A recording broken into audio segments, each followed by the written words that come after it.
My parents forced me to lose weight for my sister's wedding, but after my transformation and the absolute chaos I unleashed, they couldn't handle the wreckage I left in my wake.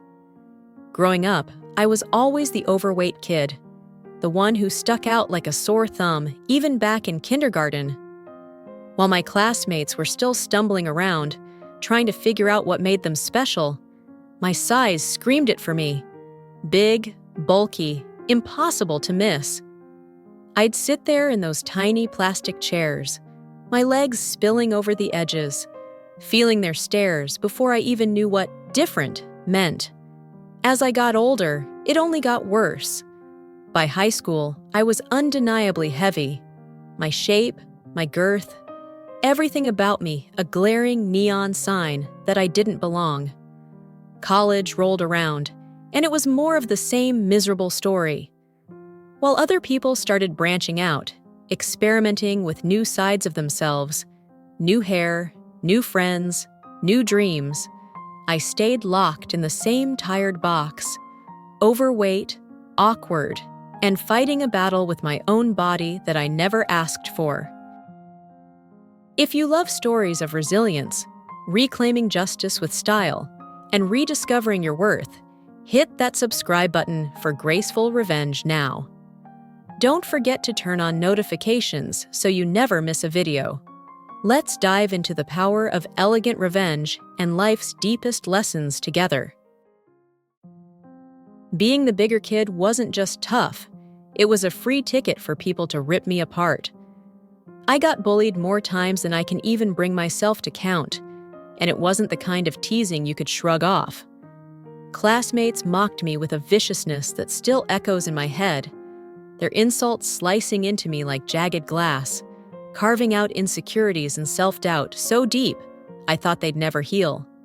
They'd throw names at me: pig, whale, whatever cut the deepest, crack cruel, biting jokes, and I was always the punchline every single damn time. I was the oddball, the one they singled out like I didn't deserve a shred of kindness, friendship, or love. Games on the playground? Nope. Birthday parties? Never invited. Group hangouts? Forget it.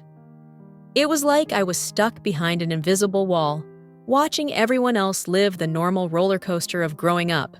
First crushes, stupid fights, dumb laughs, while I was stranded on the outside, too far away to even dream of reaching it. Those years of torment didn't just bruise me, they rewrote me. I felt like I didn't belong anywhere, so I turned to books for refuge. I'd bury myself in novels and stories, losing hours in pages that let me escape the grinding reality of being Clara, the fat kid, the loser. Books didn't judge me, didn't laugh at me. They were my only safe harbor. People started calling me the nerd, pinning that label on me like a badge. And honestly, I hated it. But what could I do? It was better than the alternatives. My younger sister, Savannah, was the polar opposite of me in every way imaginable. She was just a year behind me, but she had this effortless, glowing charisma that sucked people in like a magnet. Savannah didn't just survive in social settings, she ruled them, while I shrank into the shadows, barely breathing. She had this electric, captivating personality. She'd sweep into a room, and within seconds, everyone was grinning, laughing, hanging on to her every word like she was some kind of goddess. She didn't just make friends with ease.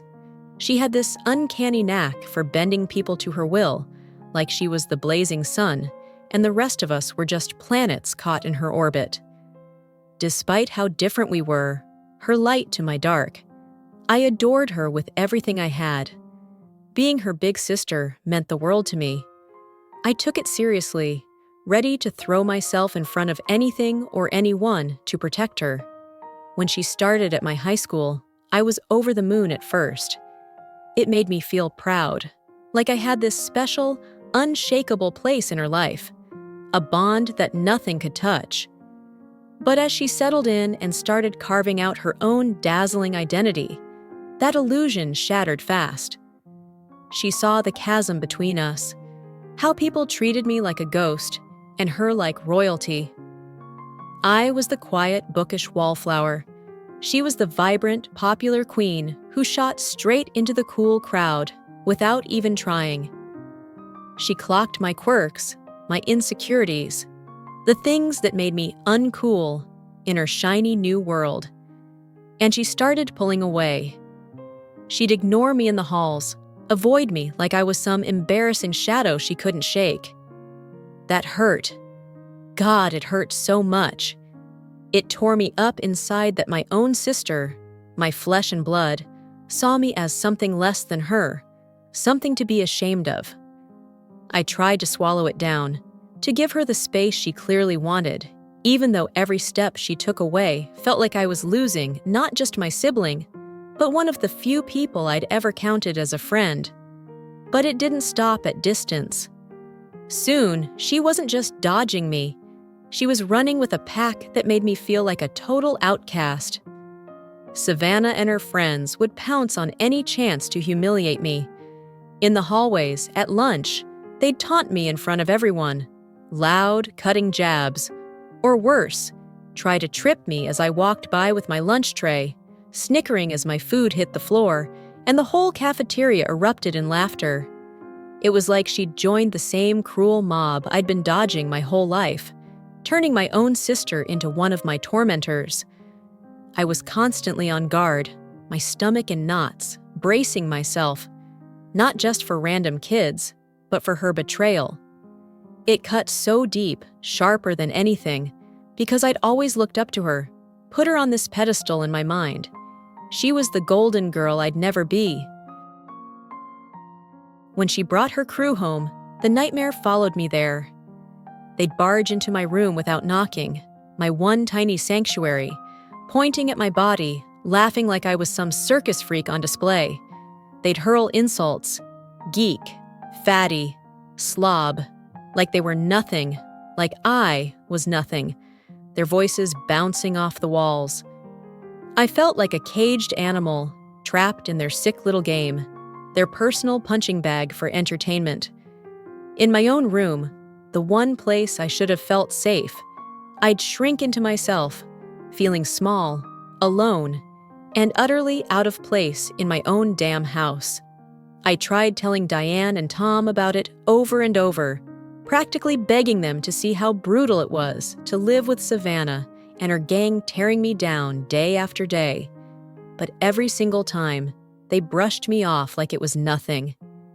They'd flash these condescending smiles and say, "That's just how siblings are. Savannah's only messing around, honey." They'd call it harmless, tell me to lighten up, stop taking every jab so personally. "You're the older one," they'd lecture.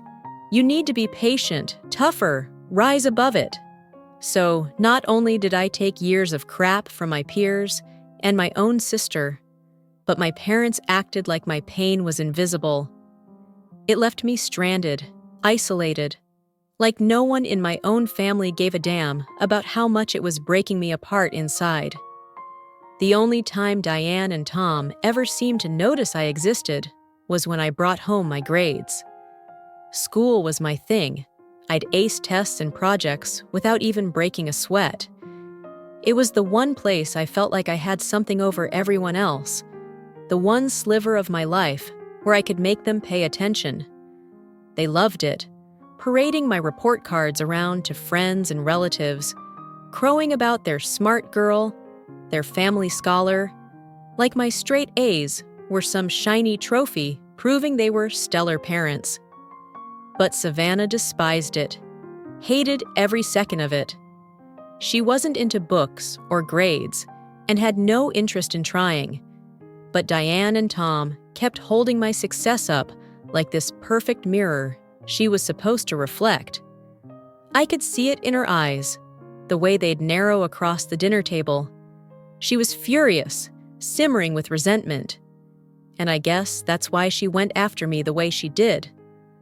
Sometimes she'd sneak into my room in the dead of night and swipe my homework, usually right before a huge assignment was due. I'd wake up in a cold sweat, heart hammering, tearing through my books, my papers, my backpack. Panic clawing at me as the clock ticked closer to deadline. And there she'd be, leaning in the doorway with that smug little smirk, watching me unravel, soaking in every frantic second like it was her personal victory. To her, it was a petty, twisted win, a way to knock me off my pedestal and remind me I wasn't untouchable. She knew my grades were my lifeline, the one piece of myself I'd poured my worth into, and she loved screwing with it, watching me scramble.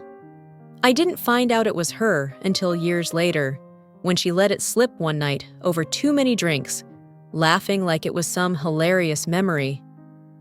Things between me and Savannah softened as we got older, but we never got close. Not really. We grew up a little, matured enough that some of that raw, jagged bitterness from our teenage years dulled around the edges. But that tight, warm sibling bond people gush about? We didn't have it, not even close. After graduation, I bolted, moved to a new city, scored an amazing job, built a fresh life from scratch.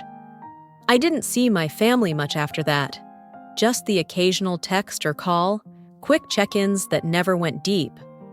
So last year, when I planned a summer trip home, I was genuinely excited, maybe even a little naive. It had been forever since we'd all been in the same room, and I wanted to reconnect, catch up, feel like I was part of them again, even just for a weekend. I should have known it wouldn't go down like that. The family lunch started off fine. Everyone seemed happy to see me, all smiles and small talk. And for a fleeting moment, it felt like the old days, warm and familiar, before everything went sour. Then Savannah dropped the bomb that flipped the whole day upside down. She was engaged. None of us saw it coming. We thought she was pulling our legs at first, joking around like she used to. But she stuck out her hand, flashing this jaw-dropping ring that sparkled under the kitchen lights, and I couldn't help myself. I gushed about how gorgeous it was, how perfect it looked on her. I was thrilled for her, genuinely happy she'd found someone who loved her back, someone who'd put that kind of rock on her finger. The congratulations were still bouncing around the room, warm and loud, when she turned to me, all casual-like. "So, Clara, what's new with you?" I started talking. My job, my life in the city, how rewarding it had all been lately. But before I could even get halfway through, she cut me off, that familiar smirk curling her lips. "I can't help but say this. If your life's so amazing, why are you still fat?" It slammed into me like a freight train, dragging up every insecurity I'd spent years trying to bury. The room went dead silent, every single eye locked on me, waiting to see how I'd take the hit. I tried to shrug it off, force an awkward laugh to break the tension, but Diane and Tom jumped in like sharks smelling blood. They started going on about how I was still overweight, still unmarried, how they were so worried I'd never settle down, never have kids. I sat there mortified, heat creeping up my neck, my face burning with shame. My career, the life I'd clawed my way into building, none of it mattered to them. All they could see was my size and my bare left hand, like that was all I'd ever amount to. They didn't stop there. They kept going, showering Savannah with praise for getting engaged first, their voices dripping with pride, like she'd just won some grand prize in the game of life. To them, I was the disappointment, the successful one, sure, but never quite measuring up to their golden girl. What was supposed to be a happy, cozy family reunion twisted into this gut-wrenching reminder of every wound they'd ever carved into me, every time they'd made me feel small. I'd never felt more like an outsider, sitting there at their table, surrounded by people who were supposed to love me. Savannah wasn't done. She leaned in, all smug and sharp. "So when are you getting married, Clara? Do you even have a boyfriend?" It was pure mockery, loud and shameless, right in front of everyone.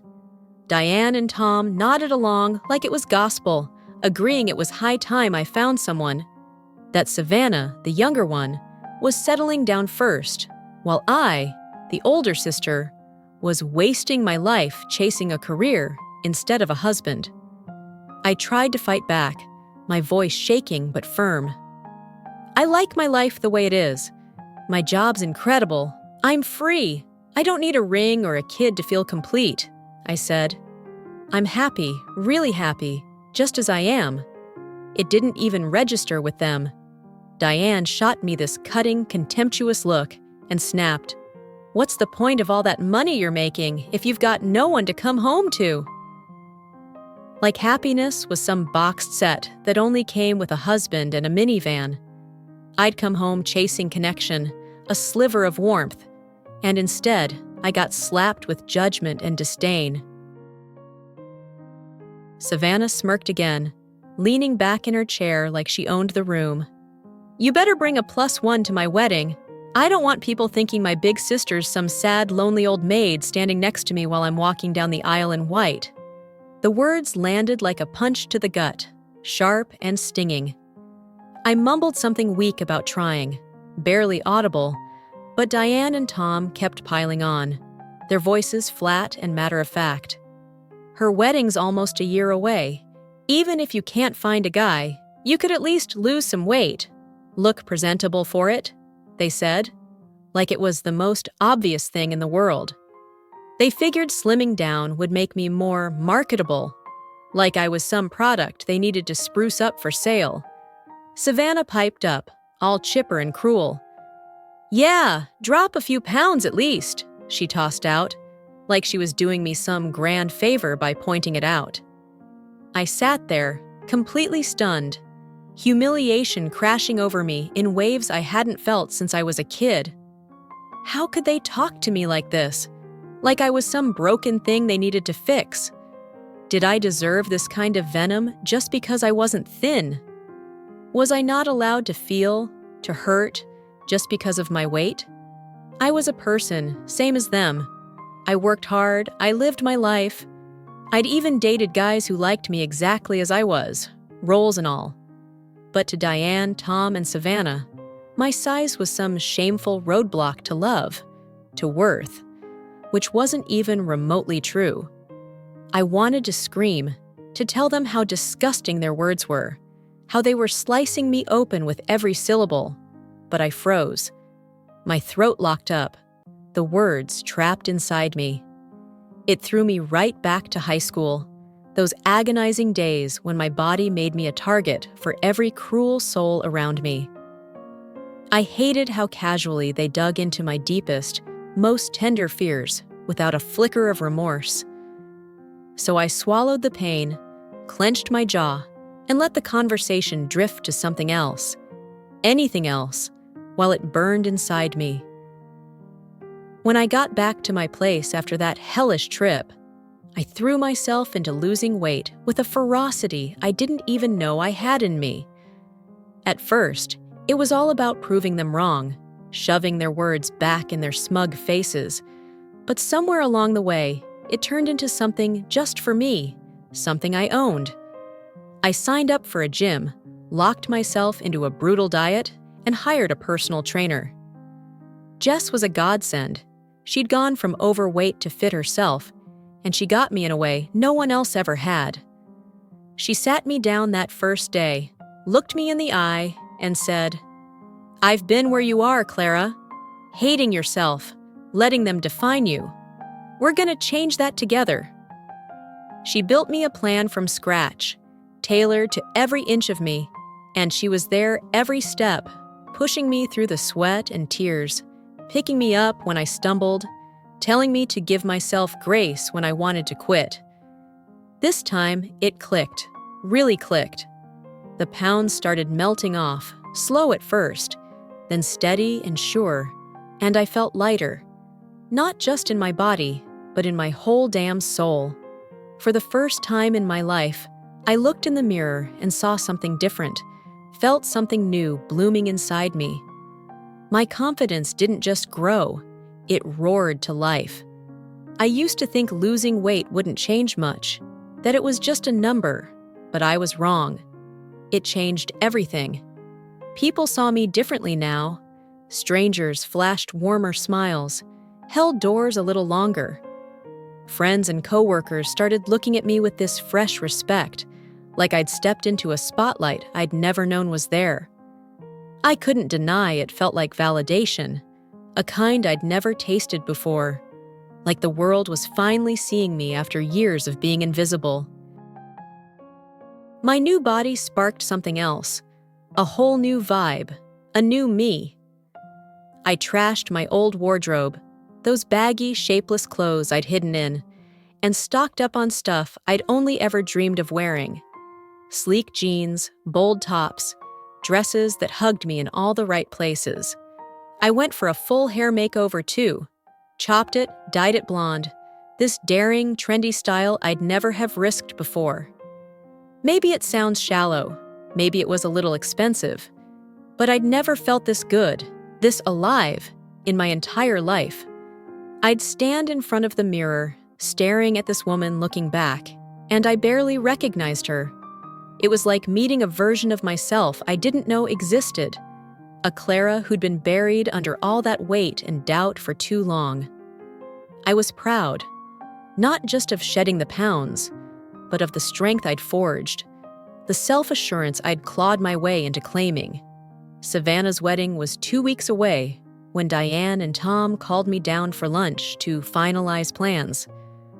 I'd changed so much, my body, my hair, my whole spirit, and I thought maybe, just maybe, they'd finally see me, really see me after all these years. Jess wasn't so sure. She'd become more than my trainer by then, more like my best friend, my anchor. One night over coffee, she'd grabbed my hand, her voice fierce. "Clara, I let my family drag me into the dirt once. Don't let them do it to you. They don't deserve the new you. Record it, whatever happens. Don't let them twist the story later." I wasn't sold on the recording part, but her words stuck with me, rattling around in my head. I went anyway, phone tucked in my pocket, a quiet hum of nerves buzzing under my skin. Walking into their house, my stomach dropped like a stone. Jake, my high school bully, the guy who'd made my teenage years a living hell, was sprawled on their couch, grinning at me like a predator who just spotted prey. Savannah smirked from across the room, all fake sweetness. Jake just wanted to say hi. Thought it'd be fun to reminisce about the good old days, right, Clara? Before I could even process it, he launched into this humiliating story. Me tripping in the cafeteria, food splattering everywhere, the whole school howling with laughter. Diane and Tom chuckled like it was some cute family memory. Savannah beamed, soaking it in. I cut him off, my voice low and cold as ice. "I'm not that girl anymore, Jake. Not even close. And Savannah, dragging up the past because you're scared of who I am now? That's desperate, even for you." They froze, mouths half open, but the real bomb was still coming. My eyes landed on the kitchen table. There, half buried under napkins, was a wedding invoice, $10,000, the exact amount that had vanished from my old savings account, the one I'd trusted them with back in college. My heart slammed against my ribs, a sick, sinking feeling clawing at my gut. "You stole my money for her wedding, didn't you?" I demanded, my voice trembling with fury. Diane went pale as a ghost, her hands fluttering uselessly. Tom stammered, "No, Clara, that's not—" But Savannah cut him off, snapping, "Oh, get over it, Clara. You didn't deserve it anyway. What were you gonna do with it, huh?" The betrayal hit me like a tidal wave. They'd robbed me, taken my hard-earned cash to fund her fairy tale day, and she had the nerve to spit it back in my face like I was nothing. Savannah strutted in then, barely glancing my way until I stood up, all 5 foot something of my new self towering over her in a way she couldn't ignore. She stopped dead, eyes bugging out of her head, then let out this awkward, forced laugh and jabbed a finger into my stomach, like she couldn't believe it was real. "What the hell is this?" she sputtered, half amused, half pissed. Diane and Tom gushed, tripping over themselves. "She's stunning now. We couldn't believe it at first," they said, their voices dripping with this weird mix of awe and unease. Savannah's smile twisted into something bitter, her eyes narrowing. "When I told you to lose weight, I didn't mean get prettier than me," she said, her tone caught between a laugh and a snarl. "Surgery, right? No way this is natural. Come on, admit it." My blood boiled. She couldn't even give me the damn credit after all I'd been through. "No, Savannah," I shot back, my voice steady despite the heat rising in me. "Just hard work and self-love, something you wouldn't know a thing about. Maybe you should try it sometime." Diane jumped in, all fake calm, trying to smooth it over. "Don't take it the wrong way, Clara. You're just too beautiful now, honestly. More than Savannah, and she's the bride." Savannah's glare could have melted steel. She looked ready to lunge across the table. Tom piled on, nodding like a bobblehead. "Yeah, ditch the blonde. It's her thing. Go back to brunette, like it used to be." I laughed, a sharp, furious sound that startled even me. "What's your deal? Does she own blonde now?" "No, I'll be whatever the hell I want. Why are you so obsessed with shoving me back into that little box I used to live in?" Diane hissed, her voice low and venomous. "You're trying to ruin her wedding, Clara, making yourself stand out like this." Savannah shrieked, her face red. "You're already stealing my spotlight. Now you're taking my hair too?" Tom nodded, all stern and disappointed. "You're being difficult for no reason. Support your sister, Clara." I'd hit my breaking point, years of their crap crashing down on me at once. "Enough," I said, yanking my phone out of my pocket, my hands shaking with rage.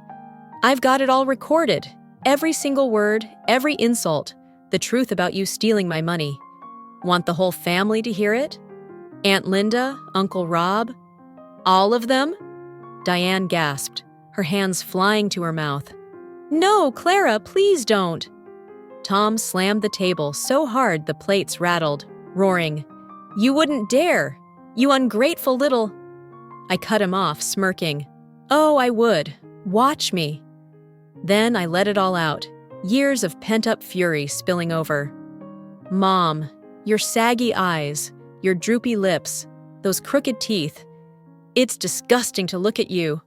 Dad, you're bald as hell. Don't you dare talk about my hair when you've got nothing up there. And Savannah, I've always been prettier than you. Always. And now that I've dropped the weight, you're the chubby one sitting there with those flabby arms and that smug face."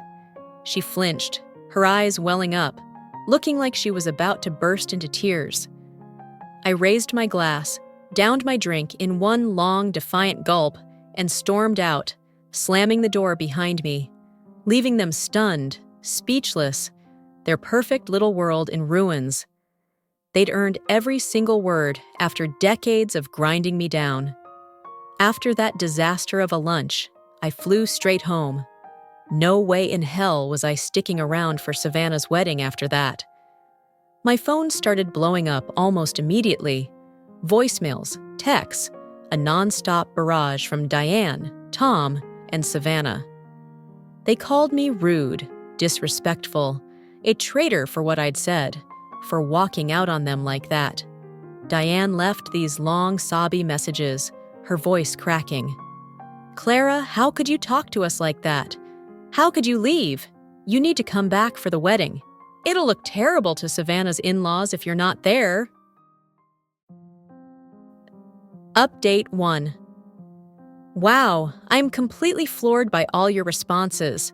Seriously, you guys are incredible. Some of you cracked me up with your ideas. saying I should crash the wedding, strut in there, and rub it in Savannah's face now that I've changed so much. Growing up heavy crushed my self-esteem into dust. I spent years wrestling with self-doubt, always feeling like I wasn't good enough, like I'd never measure up to anyone, especially her. But reading what you've all said has flipped a switch inside me. It's like you've handed me a new lens to see myself through, and I'm more confident than I've ever been in my entire life. Now, I'm seriously thinking about showing up to that lunch, walking in there and shocking the hell out of them. They haven't seen me in ages. I don't post anything online, no pictures, no hints. They've got no idea how much I've transformed, and I can't wait to see the looks on their faces when they realize what they're dealing with now. Update 2. Okay, Reddit, strap yourselves in. This update is pure insanity, and you're not ready for it. I flew down for the lunch, half hoping they'd finally be proud of me, since they'd been the ones pushing me to change in the first place. I was dead wrong. Jake was there, that jerk from high school, grinning like he owned the place. Then the money bomb dropped. I'd caught them stealing from me, red-handed, no denying it. After I tore into them, waved that recording in their faces, and left them scrambling, I walked out with my head high. My phone's been a war zone ever since. Texts pouring in, voicemails piling up, calls I won't answer. They're livid, calling me trash, foul-mouthed, ungrateful for what I said, for bailing on their precious little lunch. Diane's been leaving these hysterical messages, sobbing into the phone. Clara, you have to come back for the wedding. It's family. You can't do this to us. It'll look awful if you're not there.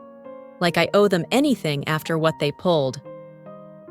Update 3. So, I skipped Savannah's wedding. Screw that whole circus. Jess, my trainer who's turned into my ride-or-die bestie, lit the fuse for what came next.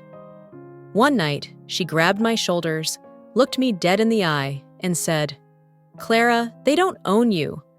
I let my family break me once, and it nearly killed me. Don't let them off easy. Make them pay for every damn thing they've done. Her words burned into me, and I knew she was right. So instead of just vanishing, I went big. I sent a video to the wedding reception. I'd had a friend sneak it into the playlist, and it played right in the middle of the ceremony, blasting across the big screen for everyone to see.